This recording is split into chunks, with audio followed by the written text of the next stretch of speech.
नमस्कार दोस्तों, आप देख रहे हैं HW न्यूज और मेरा नाम है सोनू कनौजिया।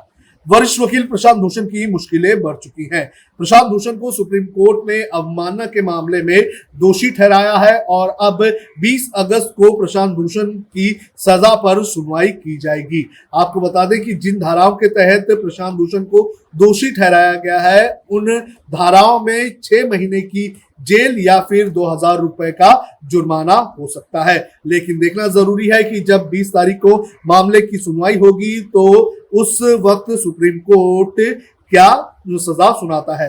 लेकिन अगर पूरे मामले की बात करें तो ये पूरा मामला 2 ट्वीट्स को लेकर है जो प्रशांत भूषण ने पिछले महीने किए थे। दरअसल ये दोनों ट्वीट जो प्रशांत भूषण ने किए थे, ये पूर्व चीफ जस्टिस और इस वक्त के जो वर्तमान के चीफ जस्टिस हैं उनको लेकर उन्होंने किए थे और इसको लेकर सुनवाई चल रही थी। और इन सुनवाई के बाद आज सुप्रीम कोर्ट ने अपना फैसला सुनाया है और प्रशांत भूषण को दोषी ठहराया है।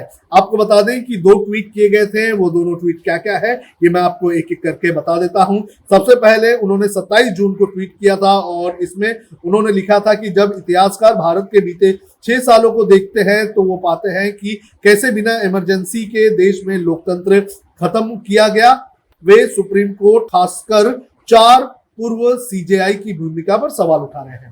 इसके अलावा उन्होंने एक और ट्वीट किया था, जो किया था उन्होंने 29 जून को। इसके अंदर उन्होंने चीफ जस्टिस SA बोबड़े के हार्ले डेविडसन बाइक पर बैठने वाली तस्वीर को लेकर सवाल उठाए थे। CJI बोबड़े की आलोचना करते हुए लिखा था कि उन्होंने कोरोना के दौरान में अदालतों को बंद रखने का आदेश दिया था। तो इस तरह के 2 ट्वीट किए गए थे प्रशांत भूषण की तरफ से और इन ट्वीट्स को लेकर मामले की संज्ञान लिया गया था सुप्रीम कोर्ट की तरफ से और सुप्रीम कोर्ट ने नोटिस भेजा था प्रशांत भूषण को और मामले की सुनवाई चल रही थी।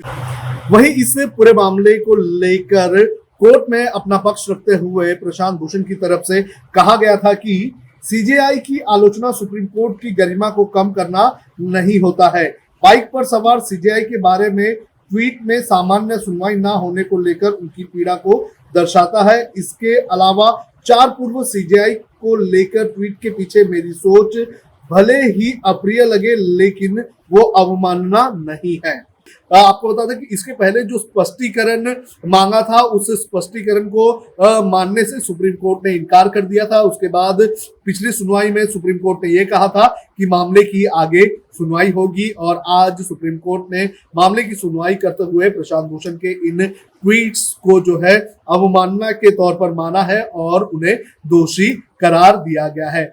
आपको बता दें कि कई लोग अब इस फैसले को लेकर सवाल भी उठा रहे हैं। एक बहस शुरू हो चुकी है। बहस ये है कि लोकतंत्र में जब क्रिटिसाइज करना एक बहुत ही महत्वपूर्ण होता है तो इस तरह से सुप्रीम कोर्ट ये फैसला कैसे दे सकता है। तो ये इस तरह की बहस फिलहाल चल रही है। वहीं अगर बात करें तो इस पूरे मामले को लेकर पूर्व जस्टिस थिप्से का क्या कहना है, आप खुद ही सुनिए। Contempt of court acts, for criminal contempt, maximum imprisonment is of 6 months plus fine, but I'm not sure of the fine amount. Usually, a person is sentenced to fine only. Generally, the courts sentenced to fine only, and generally apology is accepted unless it's a serious type of contempt. But I believe that in this case, he had not given any apology. But that regret also is not apology in that sense. The courts, the Contempt of Courts Act, when a notice is issued for contempt, the apology which they express is to be very direct, clear, not mere regrets and all that. Or it should be unconditional. They say unconditional apology only should be there. Okay. So he had not expressed, and review he can file before the Supreme Court, but it will go before the same bench. Review is always before the same bench. And the review is to be made on the ground of some patent error of law or some very obvious law point has been ignored, some statutory provision has been ignored, or some portion in the affidavit is totally not taken into consideration at all. Then a review is possible. Review is theoretically possible, but it will go before the same bench. And the success rate will not be high in review petitions.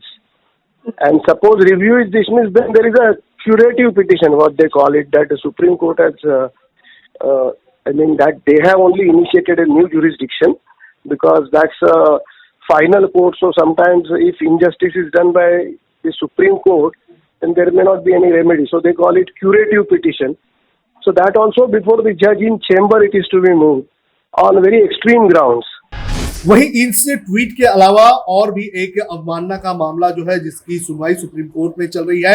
आपको बता दें कि साल 2009 में तहलका magazine को प्रशांत भूषण ने एक इंटरव्यू दिया था और इस इंटरव्यू में उन्होंने पूर्व जजों के भ्रष्टाचार की बात कही थी। तो इस मामले को लेकर भी सुप्रीम कोर्ट में सुनवाई चल रही है और इस मामले को लेकर जो माफीनामा जो है वो दिया गया था तहलका के संपादक तरुण तेजपाल की तरफ से, उसे भी सुप्रीम कोर्ट ने मानने से इनकार कर दिया है। बहरहाल देखना जरूरी है कि अब इस पूरे मामले को लेकर क्या होता है। जब 20 तारीख को जब इस पूरे मामले को लेकर सुनवाई होती है तो सुप्रीम कोर्ट कितनी सजा निर्धारित करता है और कितनी सजा सुनाता है प्रशांत भूषण को।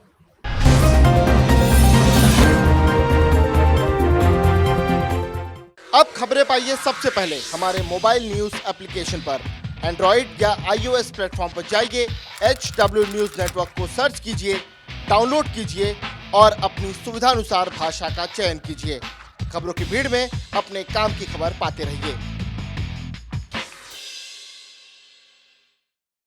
अगर आपको हमारा ये वीडियो पसंद आया है तो आप इसे शेयर करें, फेसबुक पर हमारे पेज को लाइक करें, ट्विटर पर हमें फॉलो करें, यूट्यूब पर जरूर सब्सक्राइब करें ताकि आपको हमारे हर खबर की अपडेट मिलती रहे।